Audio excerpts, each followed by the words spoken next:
Hanover Square Press and HarlequinAudio present The Old Woman with the Knife, a novel by Byeong-Mo. Translated by Chi-Young Kim. Performed by Nancy Wu.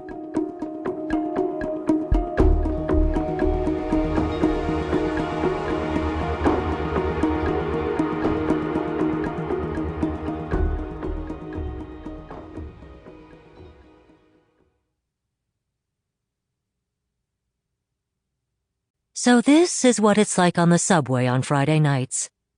You feel grateful to discover space just wide enough to slide a sheet of paper between bodies stuck together like mollusks.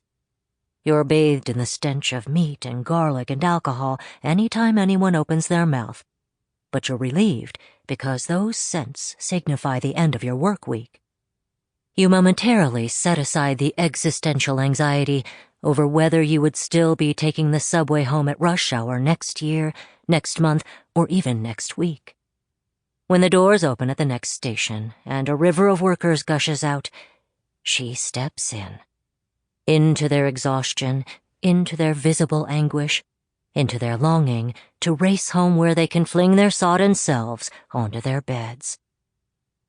The woman, whose gray hair is covered by an ivory-colored felt hat, is wearing a subdued flower-print shirt, a classic khaki linen coat, and black straight-leg pants, and is carrying a brown medium-sized bag on her arm.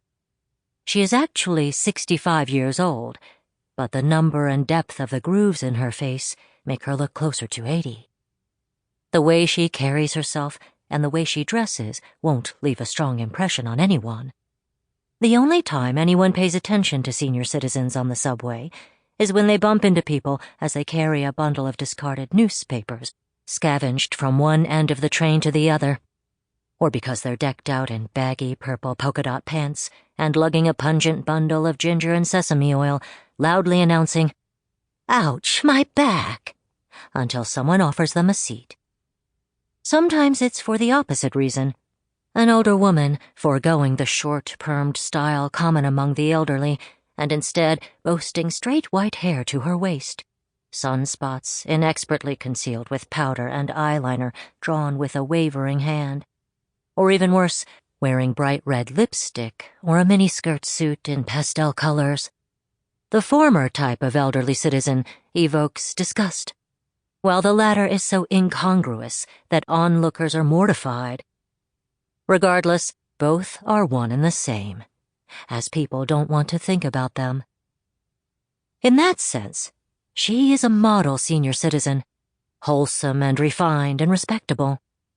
Rather than making a show of how deserving she is of a seat, she stands by the occupied priority seats at the end of the car and doesn't complain.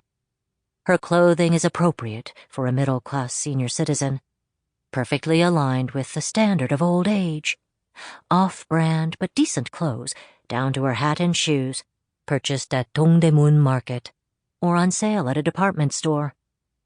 Unlike some, she doesn't bellow songs, her face ruddy with drink, taking up space with various kinds of sporting equipment. She exists like an extra in a movie, woven seamlessly into a scene, behaving as if she had always been there. A retiree, thrilled to take care of her grandchildren in her golden years, living the rest of her days with a frugality baked into her bones.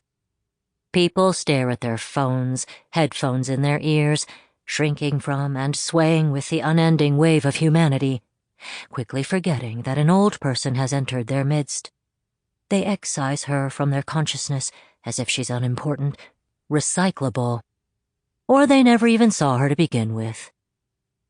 At the next stop, an old man with a cane gets up, hacking up phlegm hard enough to dislodge his internal organs, and she sits down in the vacated seat. She pushes down the brim of her hat and takes a zippered pocket-size Bible bound in fake leather out of her bag.